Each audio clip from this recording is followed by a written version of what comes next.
Apologies in advance if I sound like I'm not really into it, I'm just kinda tired. As time went on, Connie and Fall got closer, and she also got really close with his siblings.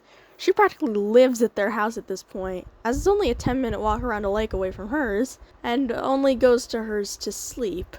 She feels so welcome and loves never having to be alone. Fall loves always having her around for free hugs and kisses. Fall's dad has said that Connie is the only person Fall has ever been that comfortable with. There was a time Fall got the flu, and Connie got it from him just because she wanted to be with him. He would often say, "I wish my mom could be here to see you." Sometimes they would have people over. There was one time they had a movie night with 11 people, including themselves, and got in trouble for waking up baby Zalia. Another time, Jasper was over and managed to get orange juice on the ceiling. Connie was starting to be able to tolerate Jasper, except when Sadie was around. That girl made him a different person, if you could even call him one anymore. She said she didn't like him sitting with Connie on the bus, so he started sitting alone. One Saturday, Jasper was over.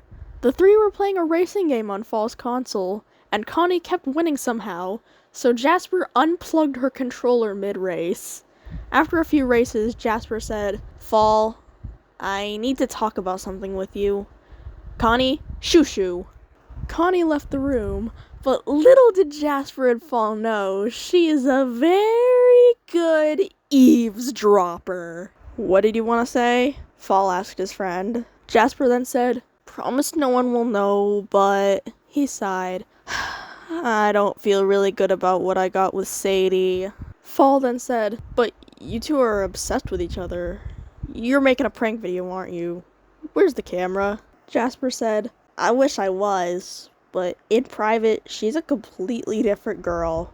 Among other things, she says I'm fat, and she won't do it with me." Fall said, "Then break up with her. She's not the one for you." What Jasper said next was uncalled for and unexpected. "But I can't be single with my condition. Can I have Connie?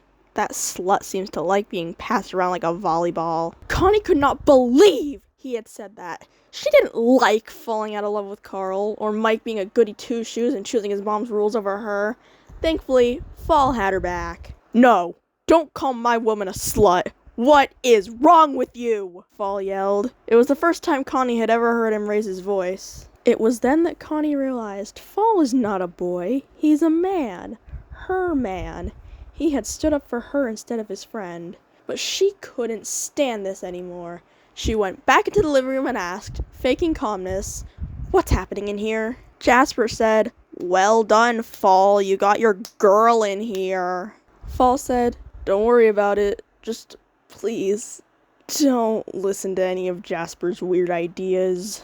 "Weird?" Jasper asked, sounding offended. "Yes," Fall sternly said to him. "What do you even mean you can't be single? And leave Connie out of this?" Jasper said, "I need to be helped with things, remember? I'm blind. My sister can't help me forever." "Wait, you're blind? But you were able to see the game?" Connie questioned. Jasper said, "I can see the general shape and color of things, but not the details. It's all a blur.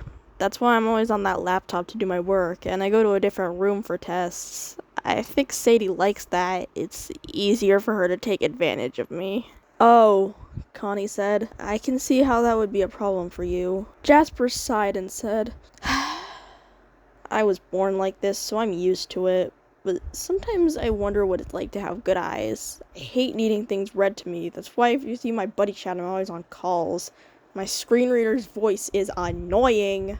Connie was not sure what to say, but Fall had something to say. "And what does that have to do with wanting to take my girl and calling her a slut?" "I was mostly joking about that, but I really wish I could leave Sadie for someone else without being scared she'd try and hurt them," Jasper answered. Fall told him, "It's okay. I'm here if anything happens. Let's see what other girls there are. You could go back to Cynthia." "She will not take me," Jasper said, laughing. "Asked her? I think she's with Derek." "Stella?" "She's with Harley. Everyone knows that." "Harley can get with Sadie." "I wouldn't wish Sadie upon even him." "Wendy?" "No!" "Layla?" That's an idea. she's a maybe. And until Jasper's dad came to pick him up, Fall kept saying names of girls from school, and Jasper kept saying whether or not he'd date them.